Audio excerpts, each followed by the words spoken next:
بسم اللہ الرحمن الرحیم۔ پیارے بچوں السلام علیکم۔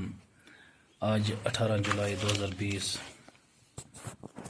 جماعت 10ویں اور ہمارا آج کا موضوع ہے مسدس پر مختصر نوٹ لکھنا ہے ہمیں۔ جو نعت شریف ہم نے پڑھی تھی رسا جاویدانی کی، اس کے سوالات ہم نے سوال نمبر 4 لکھنا ہے۔ مسدس پر نوٹ لکھیے۔ مسدس اس نظم کو کہتے ہیں جس میں چھ مصروں کے بند ہوں۔ ان 6 مصروں میں سے 4 ہم قافیہ یا ہم ردیف ہوں، باقی 2 مصرے اپنا الگ قافیہ یا قافیہ ردیف رکھتے ہوں۔ مسدس کو شاعری میں بہت مقبولیت حاصل رہی ہے اور بہت سے شاعروں نے اس میں اپنی آزمائی کی ہے۔ سودا نے اس سے پہلی بار مرثے کے لیے استعمال کیا ہے۔ پہلے بچوں مسدس ہم اس نظم کو کہتے ہیں جس میں کیا ہو، 6 مصروں کا ایک بند ہو، مگر بات یہ ہے کہ ان 6 مصروں میں سے 4 جو ہے وہ ہم قافیہ اور ہم ردیف ہوتے ہیں، لیکن 5واں اور 6واں مصرع جو ہے ان کا الگ قافیہ یا الگ قافیہ ردیف ہوتا ہے۔ مسدس جو ہے بہت مشہور شاعری ہے، بہت سارے شاعروں نے اس میں اپنا کلام لکھا، لیکن مرثیہ میں سودا نے اس سے پہلی بار استعمال کیا ہے۔ اب سوال نمبر 5 ہمیں رسا جاویدانی کی نعت کا خلاصہ لکھیے، جو ہم نے نعت پڑھی ہے۔ رسا جاویدانی کی اس نعت میں عام نعتوں کی طرح دعائیہ اور التجائیہ اشعار موجود نہیں۔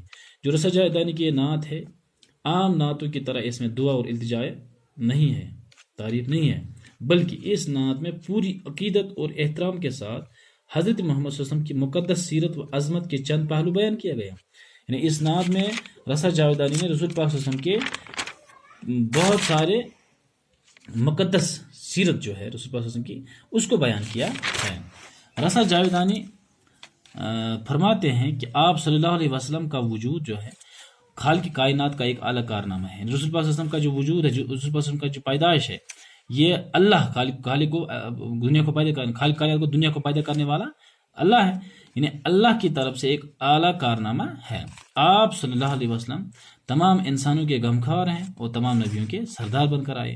رسول پاک صلی اللہ علیہ وسلم جو ہے یہ تمام انسانوں کے لیے کیا بن کر آئے؟ غمخوار، یعنی غم میں شریک ہونے والے، اور تمام نبیوں کی کیا بن کر آئے؟ سردار بن کر آئے۔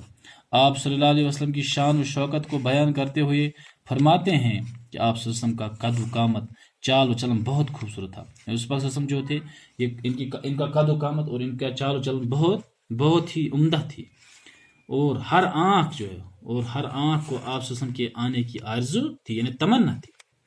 رسا جاویدانی فرماتے ہیں کہ آپ صلی اللہ علیہ وسلم رحمت العالمین بن کے آئے، پورے عالم کے لیے رحمت بن کر آئے، اور آدمیت کو ایک اعلیٰ مقام ملا۔ رسول پاک صلی اللہ علیہ وسلم کے آنے سے تمام آدمیت کو کیا ملا؟ ایک اعلیٰ مقام ملا۔ آپ صلی اللہ علیہ وسلم کی رحمت کا سایہ ساری دنیا پر ہے، پوری دنیا پر رسول پاک صلی اللہ علیہ وسلم کی رحمت کا سایہ ہے۔ آپ صلی اللہ علیہ وسلم کی عظمت کو بیان کرتے ہوئے رسا جاویدانی فرماتے ہیں کہ جب سے آپ صلی اللہ علیہ وسلم نے اس زمین پر قدم رکھا تو زمین نے عرش بری پر فوقیت حاصل کی۔ آپ صلی اللہ علیہ وسلم پر جو قرآن نازل ہوا وہ تمام لوگوں کے لیے امن اور آشتی کا پیغام ہے۔ رسول پاک صلی اللہ علیہ وسلم پر جو قرآن پاک نازل ہوا، قرآن پاک ہمیں کس چیز کی تعلیم دیتا ہے؟ امن کی تعلیم دیتا ہے۔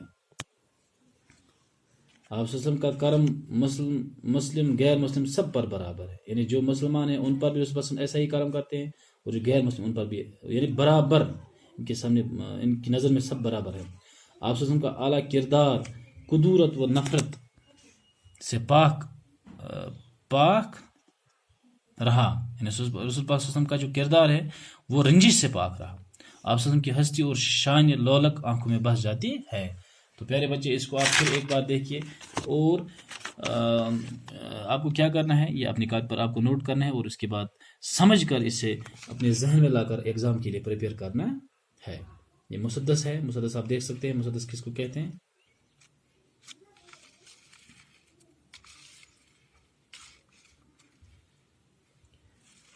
تو پھر یہ رسا جاویدانی کی اس نعت کا خلاصہ ہے۔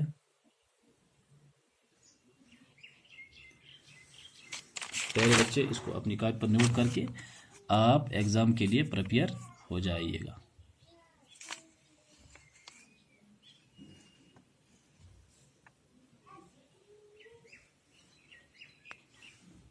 تب تک